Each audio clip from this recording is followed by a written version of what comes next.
إن الحمد لله نحمده ونستعينه ونستغفره ونعوذ بالله من شرور أنفسنا ومن سيئات أعمالنا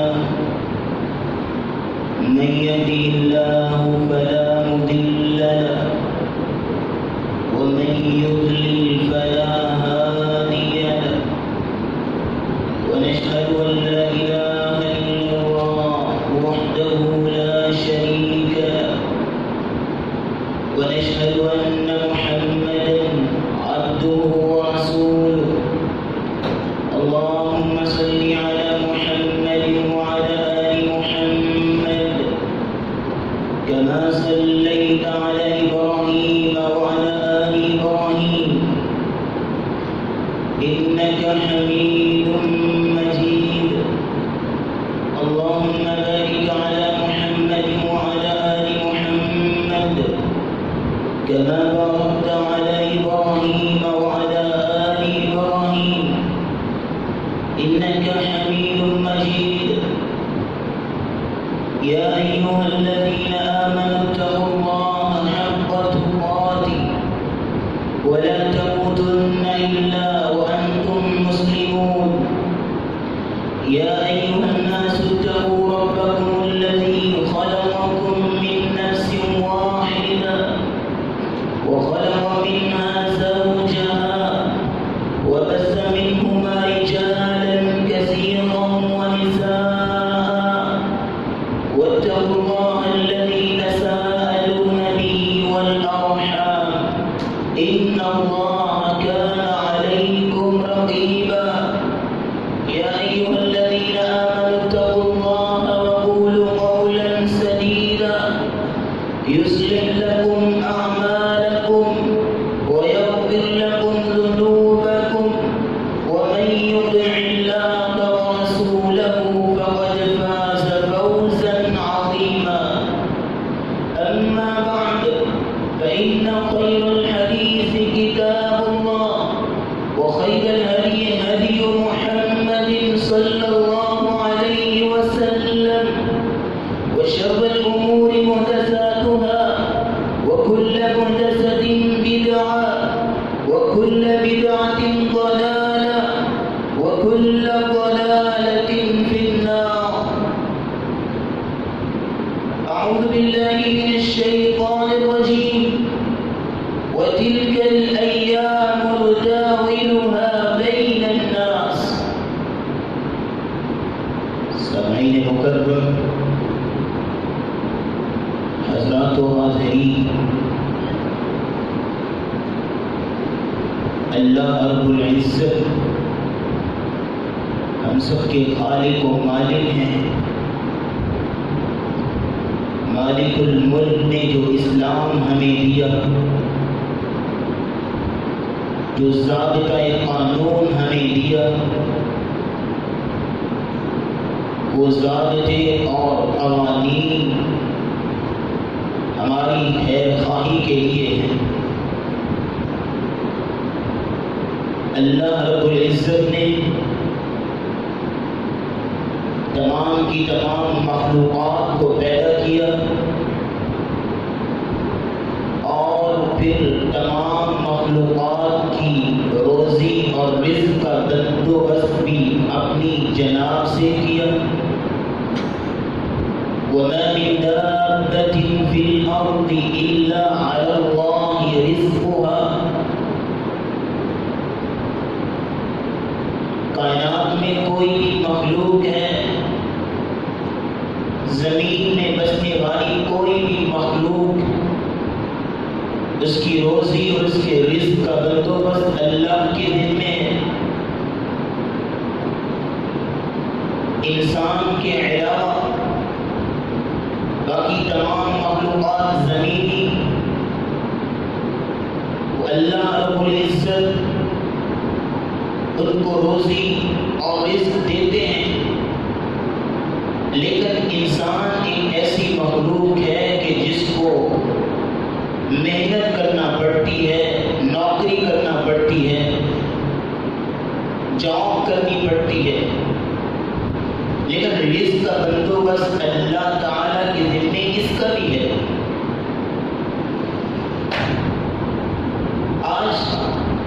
یہ موضوع جو ہماری مینجمنٹ کی طرف سے پیش کیا گیا کہ رزق میں برکت ہمیں کیسے نصیب ہوگی، اس موضوع کے انتخاب کا مقصد اور اس موضوع کے ذریعے سے آپ تک تعلیمات پہنچانے کا مقصد صرف یہ ہے کیونکہ اس وقت وطن عزیز میں معیشت کے حوالے سے بہت سارے مسائل ہیں۔ وہ آدمی جو امیر ہے، سرمایہ دار ہے، وہ بھی اتنا ہی پریشان ہے، لیکن جو غریب فقیر ریڑھی والا ہے وہ بھی اتنا ہی پریشان ہے۔ ان پریشانیوں سے نجات کے لیے اور ان مسائل سے نمٹنے کے لیے وطن عزیز کے باشندوں کو صرف 3 پہلوؤں کو اپنے ذہن میں رکھنا چاہیے۔ لمبی چوڑی بحث نہیں، لمبی چوڑی اسٹیٹمنٹ اور لیکچر نہیں، صرف 3 نقطے اپنے ذہن میں رکھیے اور آپ کی مجلس میں بیٹھا وہ آدمی جو معیشت پہ روتا ہوا پریشان ہوتا ہوا نظر آئے، اس کو بھی یہ 3 پہلوؤں کی تلقین کیجیے۔ اور میرا یقین ہے کہ جس مسلمان کے ذہن میں یہ 3 نقطے بیٹھ کے ایمان ہو گیا، وہ مسلمان کبھی بھی معیشت کی وجہ سے پریشان نہیں ہو سکتا۔ سب سے پہلی بات یہ بلیو ہونا چاہیے ہم اللہ کے بندے ہیں، اللہ رب العزت ہمارے لیے جو بھی فیصلہ کر دیں اس سے بہتر کوئی فیصلہ نہیں ہو سکتا۔ یہ یقین، یہ بلیو جب تک ہمارا نہیں ہوگا، ذرا سا قانون بنا، ذرا سا ضابطہ ہم پہ آیا اور ہم نے اپنے سر پہ بازو رکھ لیے، اس کی وجہ یہ ہے کہ ہم اللہ کے فیصلوں پہ راضی ہیں۔ قرآن مجید میں سورہ یونس میں اللہ رب العزت فرماتے ہیں وَإِن يَمْسَسْكَ اللَّهُ بِضُرٍّ فَلَا كَاشِفَ لَهُ إِلَّا هُوَ وَإِن يَمْسَسْكَ اللَّهُ بِضُرٍّ فَلَا كَاشِفَ لَهُ إِلَّا هُوَ۔ کائنات کے لوگ، اگر اللہ تمہیں کوئی بلائی، کوئی خیر، اللہ تمہیں کوئی نقصان پہنچانا چاہے، پوری کی پوری کائنات مل جائے، تمہیں اس نقصان سے بچا نہیں سکتے۔ وَإِن يُرِدْكَ بِخَيْرٍ فَلَا رَادَّ لِفَضْلِهِ۔ اگر اللہ تمہیں کوئی نفع دینا چاہے، کوئی ایڈوانٹیج اور بینیفٹ تمہیں پہنچانا چاہے، پوری کی پوری کائنات اور طاقتیں جمع ہو جائیں، تمہیں اس فائدے سے محروم نہیں کر سکتے۔ یہ بلیو ہونا چاہیے مسلمان کو۔ پہلا نقطہ۔ دوسرا نقطہ جو ہر پاکستانی بلکہ ہر مسلمان کے ذہن میں ہونا چاہیے، الدنیا سجن المؤمن وجنت الکافر۔ صحیح مسلم کی روایت، رسول اللہ صلی اللہ علیہ وسلم نے فرمایا دنیا مومن کے لیے قید خانہ ہے، دنیا مومن کے لیے جیل ہے، وہ جنت الکافر، اور کافر کے لیے اللہ نے دنیا کو جنت بنایا ہے۔ دنیا مومن کے لیے قید خانہ۔ آپ قید خانے کا تصور کیجیے، اس کمرے میں، جیل میں آپ کے لیے اے سی بھی لگایا گیا ہو، یہ 60 انچ کی ایل سی ڈی بھی لگی ہوئی ہو۔ جیل تو جیل ہی ہوتا ہے، چاہے جتنی مرضی فیسلٹیز اس میں آپ رکھ لیں، آپ جتنی مرضی کیوں لوگ دیر کرواتے ہیں، ضمانتیں کرواتے ہیں، یہاں سے نکلواؤ، کیونکہ آزادی سے بڑھ کے کوئی نعمت ہی نہیں۔ تو دنیا مومن کے لیے قید خانہ اور کافر کے لیے جنت جب مومن کے لیے بنائی ہی قید خانہ، اس لیے رسول اللہ صلی اللہ علیہ وسلم کی تعلیمات پہ ہمیں عمل کرنا چاہیے۔ اور مومن کی شان یہ ہوتی ہے کہ مومن اس جیل خانے کو بھی جنت بنا دیتا ہے۔ امام ابن تیمیہ رحمۃ اللہ علیہ رحمۃ واسعہ، جب ان کو قید کر دیا گیا، قید خانے میں انہوں نے 80 دفعہ قرآن مجید ختم کیا تھا، اور جب 81 دفعہ پڑھ رہے تھے، 27ویں پارے پہ پہنچے کہ مقام صدق عند ملیک مقتدر، اس آیت پہ پہنچے تو ان کی روح پرواز ہو گئی۔ مومن کی شان یہ ہوتی ہے تو قید خانے کو بھی جنت بنا دیتا ہے۔ تو 2 پوائنٹ، پہلا کہ ہر مسلمان کا یہ ایمان اور یقین ہو کہ میرے رب نے جو میرے لیے فیصلہ کر دیا اس سے بہتر کوئی فیصلہ نہیں ہو سکتا، چاہے جس طرح کے مرضی ضابطے اور قوانین مجھ پہ بنا دیے جائیں، اور جس طرح کے مرضی مجھ پہ چیزیں لاگو کر دی جائیں، میرا اللہ جو میرے لیے پسند کرے گا میں اس مصیبت کو جیتنے کے لیے تیار ہوں۔ اور دوسری یہ بات کہ دنیا مومن کے لیے قید خانہ ہے، ایک اسٹیٹمنٹ دینا چاہتا ہوں کہ دنیا کو جب تم ضرورت سمجھ کے گزارتے ہو تو ضرورتیں تو اللہ فقیروں کی بھی پوری کر دیتے ہیں، ضرورتیں تو ہر ایک کی پوری ہو جاتی ہیں، لیکن جب تم دنیا خواہش سمجھ کے گزارتے ہو تو خواہشیں تو بادشاہوں کی بھی پوری نہیں ہوتی، خواہشیں تو بادشاہوں کی بھی پوری نہیں ہوتی۔ دنیا کو ضرورت سمجھ کے گزارو، خواہش سمجھ کے نہیں۔ یہ خواہشیں تو رسول اللہ صلی اللہ علیہ وسلم نے فرمایا انسان کی خواہشیں پوری کرے گی صرف ایک چیز، قبر کی مٹی۔ تیسرا نقطہ جو ہر مسلمان کے ذہن میں ہونا چاہیے، رسول اللہ صلی اللہ علیہ وسلم نے فرمایا میری امت کے لوگوں تکون النبوۃ فیکم ما شاء اللہ، تمہارے درمیان نبوت قائم رہے گی، یعنی کہ میں موجود رہوں گا جب تک اللہ چاہے گا۔ پھر میرے جانے کے بعد ثم تکون خلافۃ علی منہاج النبوۃ، پھر میرے جانے کے بعد نبوت کے منہج پہ خلافت قائم ہوگی جو 30 سال تک رہے گی۔ آپ صلی اللہ علیہ وسلم نے فرمایا پھر خلافت تب تک رہے گی جب تک اللہ چاہیں گے۔ ثم تکون ملکا عاقا، پھر ایسے بادشاہ آئیں گے، عاقا کا معنی ہوتا ہے کاٹ کھانا، جو لوگوں کو کاٹ کھائیں گے، ایسے بادشاہ آئیں گے۔ ثم تکون ملکا جبریہ، پھر اس کے بعد ایسی بادشاہت آئے گی جو ظلم و جبریت والی ہوگی، عوام پہ ظلم کرنے والے ہوں گے۔ ثم تکون خلافۃ علی منہاج النبوۃ، پھر اس کے بعد قیامت کے قریب نبوت کی منہج پہ ایک مرتبہ پھر خلافت قائم ہوگی۔ مہدی علیہ السلام تشریف لائیں گے۔ جب رسول اللہ صلی اللہ علیہ وسلم نے فرما دیا کہ اتنی خلافت ہوگی، اتنی بادشاہت ہوگی، اور بادشاہت بھی یہ ہوگی، بادشاہت بھی اس طرح کی ہوگی، پھر مسلمانوں کو اس میں گھبرانے کی ضرورت نہیں۔ یہ 3 بات ہر مسلمان کے ذہن میں ہونی چاہیے۔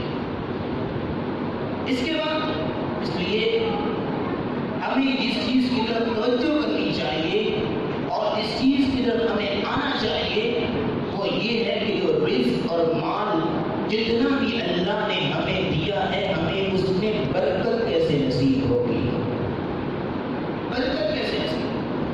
یہ پہلا نقطہ میں نے آپ کے سامنے رکھا کہ جب تک یہ 3 پوائنٹس ہر مسلمان کے ذہن میں نہ ہوں کبھی بھی وہ پریشانیوں سے بچ نہیں سکتا۔ اور دوسری گزارش آج کے خطبہ جمعہ کے حوالے سے کہ دنیا کے اندر بہت سارے فتنے آئے اور آئیں گے، لیکن رسول اللہ صلی اللہ علیہ وسلم نے فرمایا میری امت کا سب سے بڑا فتنہ مال کا فتنہ ہے۔ کسی کو اللہ تعالیٰ زیادہ دے کے آزماتے ہیں اور کسی کو کم دے کے آزماتے ہیں۔ مال ایک فتنہ ہے، اللہ نے اس کے لیے آزمائش کرنی ہے، لیکن اس فتنے سے نمٹنے کے لیے جب تک ہمیں اللہ اور اس کے رسول صلی اللہ علیہ وسلم کے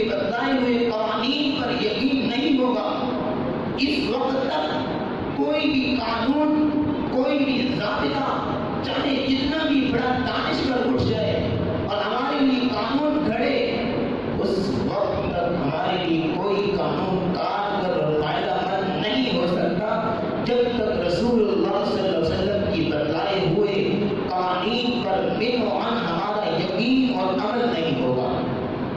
یہ ہر مسلمان کا اس پہ عمل ہونا چاہیے۔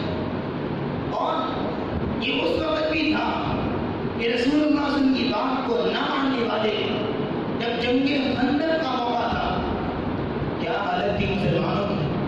پیٹ پہ پتھر باندھتے تھے، اور جب صحابہ کرام خندق کھود رہے تھے تو ایک پتھر کافی سخت نکل آیا، کلال مار رہے لیکن وہ ٹوٹ نہیں رہا۔ رسول اللہ صلی اللہ علیہ وسلم کو بلایا گیا، یہ پتھر بھی نہیں ٹوٹ رہا۔ آپ آئے، آپ نے اللہ کا نام لیا، کلال پکڑی اور جو ہے ایک ضرب لگائی، پتھر دو ٹکڑے ہو گیا، اور اس سے ایسی روشنی نکلی، اور رسول اللہ صلی اللہ علیہ وسلم نے فرمایا، دیکھتے ہو مجھے اللہ نے کیسے و کسرا کے محلات دکھا دیے ہیں، وہ وقت قریب ہے کہ جب تم کیسے و کسرا کے مالک بن جاؤ گے۔ اب یہ بات اتنی بڑی اسٹیٹمنٹ تھی جیسے آج افغانستان کو کوئی کہہ دے کہ تم امریکہ پہ ایک حکومت کرو، یہ ایسی اسٹیٹمنٹ۔ اور کچھ لوگوں نے کہا لو اب تو باہر نہیں نکل سکتے، قضائے حاجت کے لیے چاروں طرف دشمن ہے، کھانے کے لیے کچھ نہیں، پیٹ پتھر باندھے ہوئے ہیں، یہ کیسے و کسرا کے محلات کی بات کر رہے ہیں۔ لیکن صحابہ نے یقین کیا، اللہ کے رسول نے جب یہ بات کہہ دی تو رسول اللہ صلی اللہ علیہ وسلم، ہمارا یقین ہے کہ جہاں پہ پوری کائنات کی صداقت کی انتہا ہوتی ہے، وہاں رسول اللہ صلی اللہ علیہ وسلم کی صداقت کا آغاز ہوتا ہے۔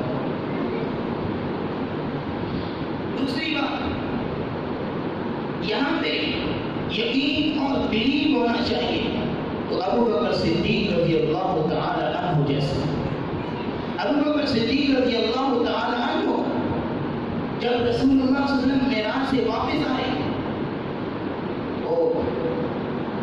ابو جہل کو موقع سوچا، وہ آیا رسول ابو بکر صدیق رضی اللہ تعالی عنہ کے پاس اور آ کے کہنے لگا، ذرا ایک بات تو بتا، کیا ایسے ہو سکتا ہے کہ آدمی رات کی تاریکی میں نکلے، پہاڑوں سے گزرے، وادیوں میں اترے، بیت المقدس جائے اور کئی میں نماز بھی پڑھائی اور راتوں رات واپس آ جائے، کیا ایسے ہو سکتا ہے؟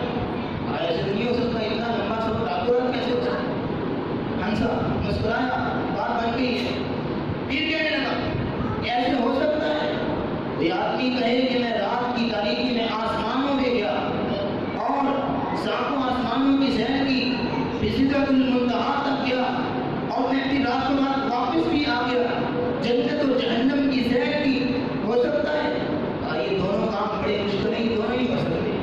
کہا اور کہتا رہا کہ کہنے لگا، تمہیں پتہ ہے کون کہہ رہے ہیں یہ بات؟ کون کہہ رہے ہیں؟ تمہارا دوست محمد صلی اللہ علیہ وسلم یہ بات کہہ رہے ہیں۔ اور ابو بکر صدیق نے کچھ نہیں سوچا، کہا اگر رسول اللہ صلی اللہ علیہ وسلم نے کہا تو دونوں ہو سکتے ہیں۔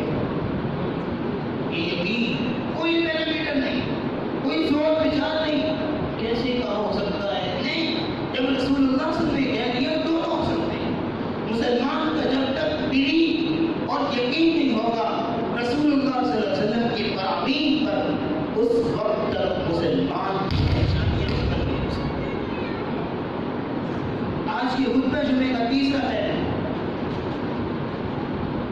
رسول اللہ صلی اللہ علیہ وسلم نے رزق میں برکت حاصل کرنے کے چند اصول اور ضابطے بتائے۔ برکت کا معنی ہوتا ہے کسی چیز میں بڑھوتری، خوش بختی، نیک بختی، بلندی اور ہمیشگی۔ اللہ رب العزت جس میں ہمیشہ سے ہی خیر اور برکت جس چیز میں ڈال دیں اور جس چیز میں اضافہ ڈال دیں اس کو برکت کہتے ہیں۔ کہ مسلمان ہر وقت اطمینان، چین اور سکون قلب کے ساتھ رہے اور معاشرے میں اس کی عزت بڑھتی جائے، اس کا نام برکت ہوتا ہے۔ لیکن ہمیں برکت نصیب کیسے ہوگی؟ اور اپنے عزیز پہ اس وقت جو مسائل درپیش ہیں، ان مسائل پہ ایک مسلمان کو کس طرح زندگی گزارنی چاہیے، چند اصول آپ کے سامنے رکھوں گا۔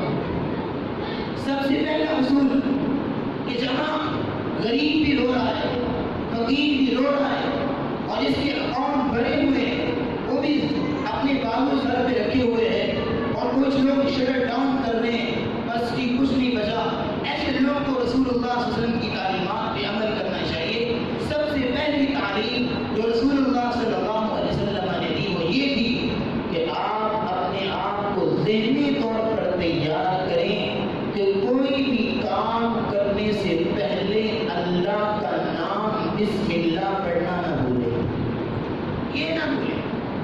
یہ رسول اللہ صلی اللہ علیہ وسلم نے تعلیم دی.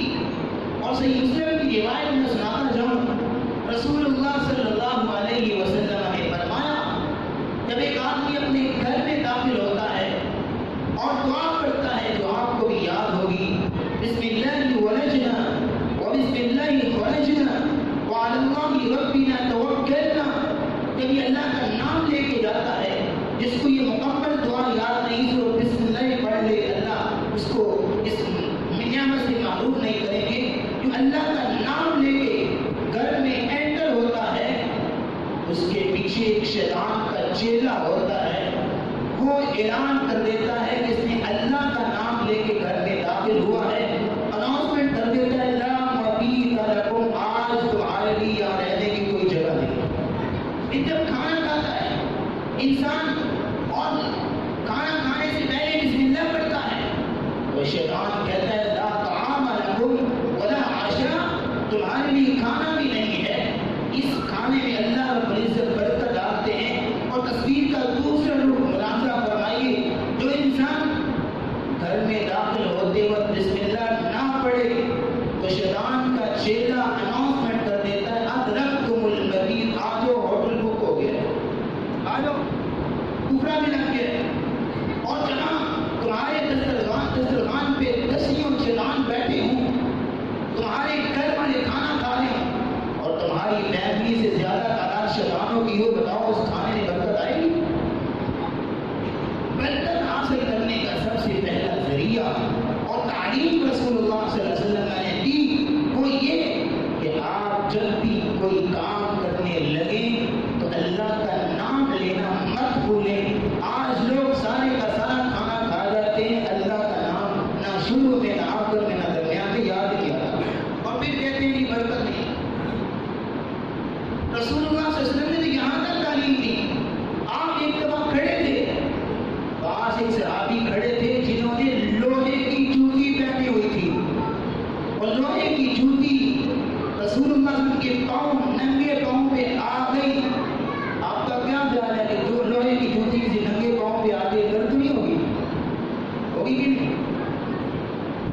وہ لوہے کی جوتی آ گئی تو آپ نے کیا کرنا؟ بجائے کہ چیخنے کے، بجائے کہ کچھ کہنے کے، آپ نے کہا بسم اللہ، آپ نے اللہ کا نام لیا. آج دیہاتوں میں، شہروں میں تو یہ نہیں ہے، دیہاتوں میں بھی بچہ چلتا چلتا چھوٹا سا گر جائے تو ماں کہتی ہے بسم اللہ.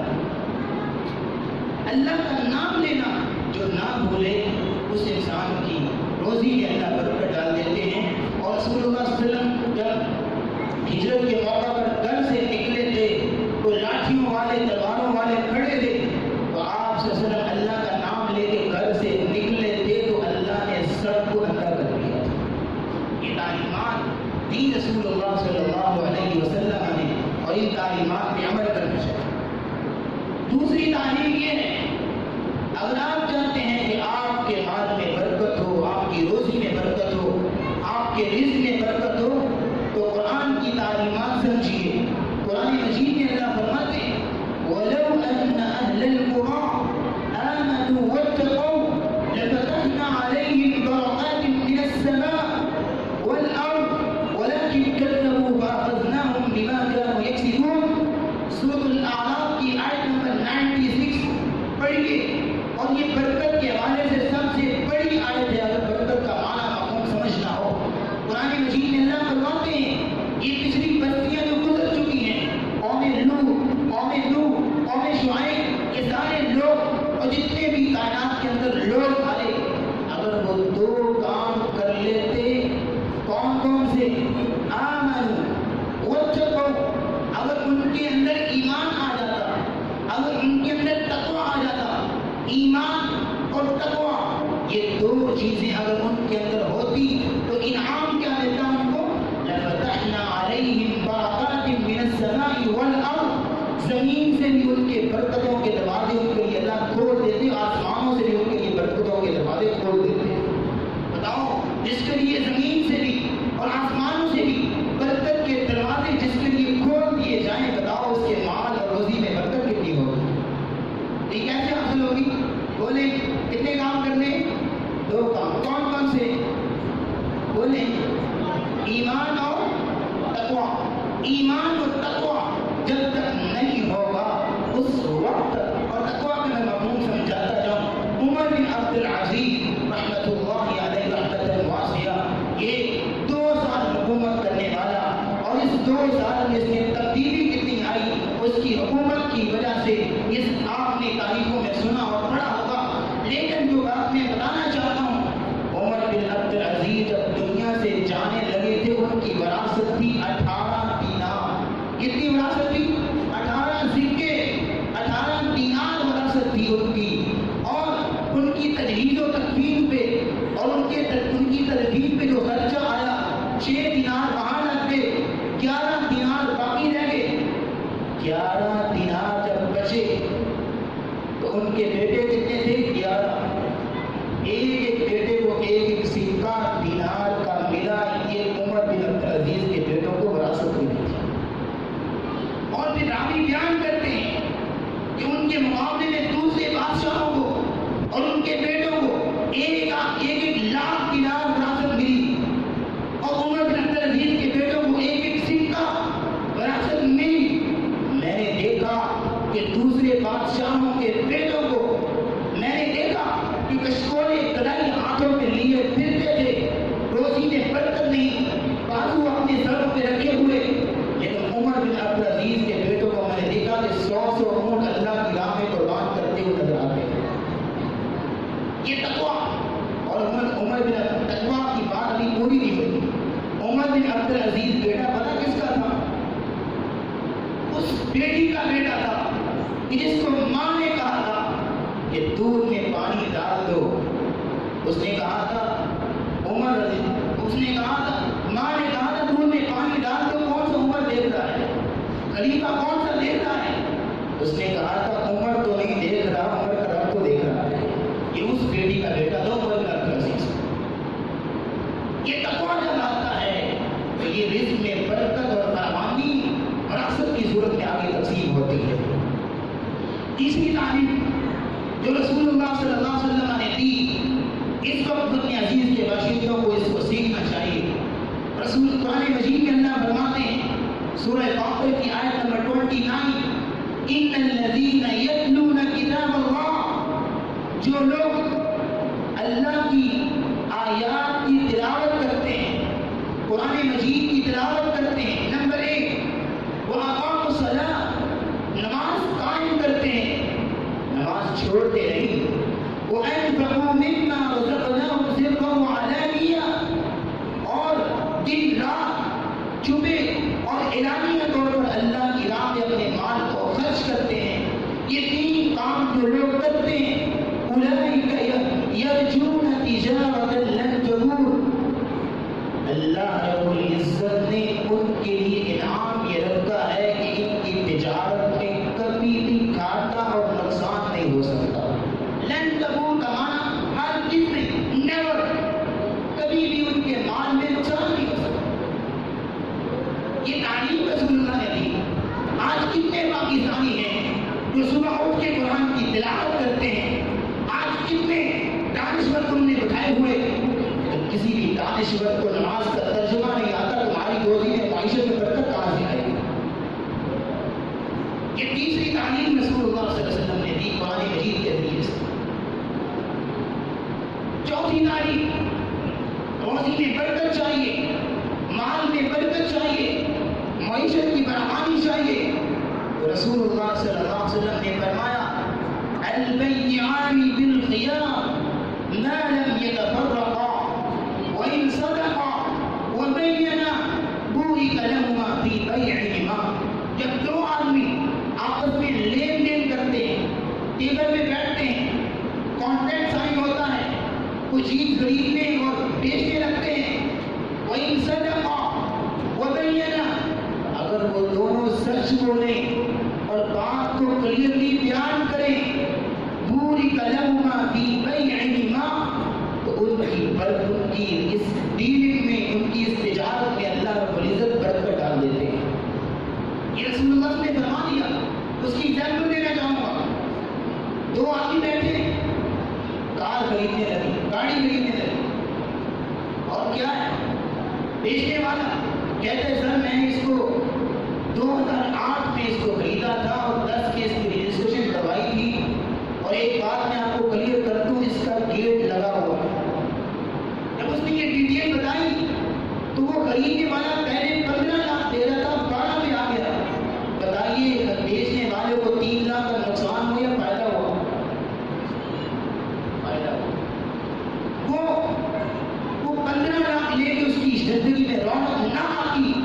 جو بات کو کلیئرلی بیان کر کے جو برکت اللہ نے اس کو دی اور 12 لاکھ میں اس کی زندگی بارکت بن گئی. وَإِن كَذَّبَ وَكَذَّبَ مُحِبَتْ بَرَكَتُ بَيْعِهِمَا، لیکن اگر وہ جھوٹ بولے اور معاملے کو چھپائیں، محبت کے لفظ عربی جس کو سمجھنے والا ہے سمجھ لے، محبت برکت بَيْعِهِمَا، اللہ ان کی برکت کو یوں کھینچ لیتے کہ مال میں برکت نہیں. یہ چوتھی تعلیم رسول اللہ صلی اللہ علیہ وسلم نے دی کہ جب تم چھوٹی سی چھوٹی چیز بھی خریدو یا لو یا بیچو تو کبھی بھی اس کے اندر جھوٹ کی ملاوٹ نہ کرو، سچ بول کے اپنی تجارت کرو، دیکھنا تمہارے مال میں برکت کتنی آتی ہے. عبد الرحمن بن عوف جب مکہ سے مدینہ آئے تھے، اتنے غریب تھے، صحابہ نے کہا تھا یا رسول اللہ صلی اللہ علیہ وسلم ان کے پاس مال نہیں، میرا آدھا مال لیجیے. اس کے پاس گھر نہیں، میرا آدھا گھر لے لیجیے. اس کے پاس بیوی نہیں، میری 2 بیویاں، ایک کو طلاق دیتا ہوں، اس روپیے سے نکاح کر لے. اتنا غریب. اور جب مکے سے مدینہ آئے تھے، بھوک کی وجہ سے ہونٹ پھٹ گئے تھے اور چلنے کی وجہ سے پیر پھٹ گئے تھے.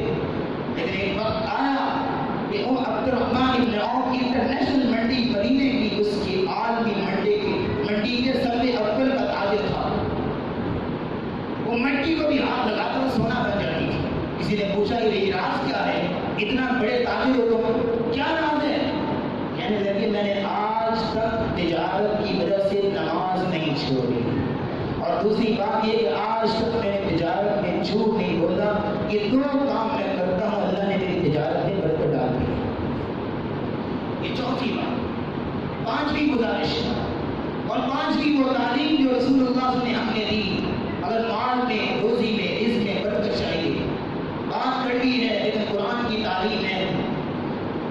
فرمایا یمحق اللہ الربا ویربی الصدقات واللہ لا یحب کل کفار اثیم. جو آدمی صدقہ کرتا ہے اس کے مال میں اللہ رب العزت اضافہ کرتے ہیں. یمحق اللہ الربا، لیکن جو الربا اختیار کرتا ہے، سود کا معاملہ کرتا ہے، اللہ اس کے مال کو تباہ و برباد کر دیتے ہیں. بظاہر تو دیکھ رہے ہیں کون بڑھ رہا ہے، لیکن برکت اٹھ رہی ہے، چین و اطمینان و سکون تباہ ہو چکا ہے. ایسی برکت کو کیا، ایسے مال کو کیا کرنا. اور قرآن مجید میں اللہ فرماتے ہیں یا ایھا الذین آمنوا اتقوا اللہ وذروا ما بقی من الربا، اے مومنوں کی جماعت اللہ سے ڈر جاؤ، سود کو چھوڑ دو. فإن لم تفعلوا فأذنوا بحرب من اللہ ورسولہ، اگر تم نے سود نہ چھوڑا تو آؤ اللہ اور اس کے رسول کے خلاف جنگ کرو. جس کے خلاف اللہ اور اس کے رسول اعلان جنگ کرنے، بتاؤ اس کی آمد کا کیا کرے. اور رسول اللہ صلی اللہ علیہ وسلم نے فرمایا درہم ربا، 1 درہم جو سود کا مال کماتا ہے، وہو یعلم، جان بوجھ کے، اشد من 36 زنیہ، 36 مرتبہ بدکاری کرنے سے بدترین گناہ 1 درہم، 1 سکہ سود کا ہے. اور رسول اللہ صلی اللہ علیہ وسلم نے فرمایا الربا 72 بابا، سود کے 72 گناہ ہوتے ہیں. جو آدمی سود کا معاملہ کرے اس کو 72 گناہ ہوتے ہیں. دل تھامیے کا حدیث سننے سے پہلے. اور رسول اللہ صلی اللہ علیہ وسلم ادنیٰ اتیان الرجل ان 72 گناہ میں سے سب سے ادنا، سب سے چھوٹا اور گھٹیا ترین گناہ یہ ہے کہ کوئی انسان اپنی ماں سے بدکاری کرے. اللہ ہمیں اس سے محفوظ کرنا ہے. چھٹی تعلیم جو رسول اللہ صلی اللہ علیہ وسلم نے دی، قرآن مجید میں اللہ فرماتے ہیں فَقُلْتُ اسْتَغْفِرُوا رَبَّكُمْ، اپنی عزیز کے باشندوں کو اس پہ عمل کرنا چاہیے. فَقُلْتُ اسْتَغْفِرُوا رَبَّكُمْ إِنَّهُ كَانَ غَفَّارًا، استغفار کو لازم پکڑیے. چلتے پھرتے، اٹھتے بیٹھتے، کاروبار کرتے، آپ استغفار، استغفر اللہ، استغفر اللہ. جو استغفار کثرت سے کرتا ہے اس کو انعام اللہ کا دیتے ہیں. یُنزِلِ السَّمَاءَ عَلَيْكُم مِّدْرَارًا، تمہیں بارشوں کی ضرورت ہے، تم پر موسلادھار بارشیں نازل ہوگی. یُنزِلِ السَّمَاءَ عَلَيْكُم مِّدْرَارًا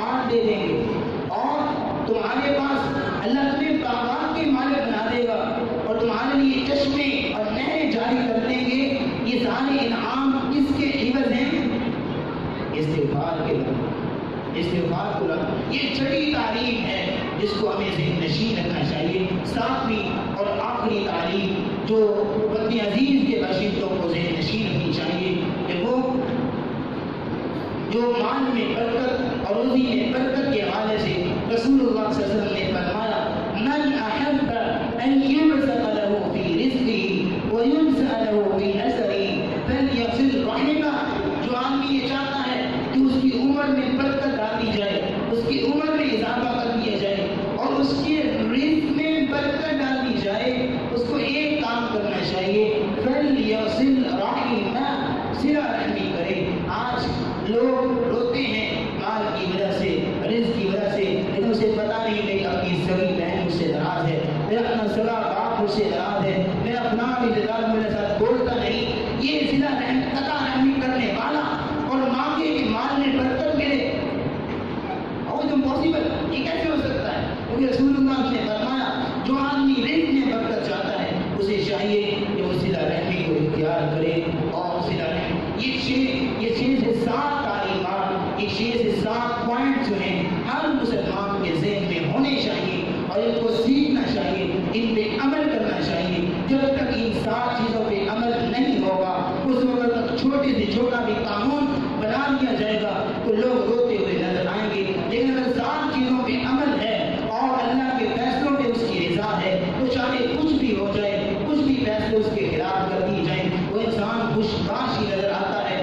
اور دوسری طرف رسول اللہ قرآن مجید میں اللہ نے فرما دیا وَمَنْ أَعْرَضَ عَنْ ذِكْرِي فَإِنَّ لَهُ مَعِيشَةً ضَنْكًا وَنَحْشُرُهُ يَوْمَ الْقِيَامَةِ أَعْمَىٰ، جو آدمی اللہ کے ذکر سے اعراض کرتا ہے، نماز پڑھی نہ کبھی نماز پڑھی نہ کبھی اس نے قرآن کی تلاوت کی، اللہ کے ذکر سے وہ منہ موڑتا ہے، قیامت کا دن ہوگا اس کو دنیا میں اس کی معیشت تنگ کر دی جائے گی اور قیامت کا دن ہوگا اسے اندھا کر کے اٹھایا جائے گا۔ اللہ رب العزت سے دعا ہے کہ اللہ ہمیں حلال کوشہ نصیب فرمائے، جو لوگ فقیر ہیں اللہ ان کو توکل بنائے، اللہ ان کی جو مقروض ہیں غیبی خزانوں سے اللہ ان کی مدد فرمائے، اور اللہ رب العزت وطن عزیز کے باشندوں پر رحم فرمائے، اور اللہ رب العزت وطن عزیز کی صورتحال پر رحم و کرم فرمائے۔ وآخر دعوانا ان الحمد للہ رب العالمین۔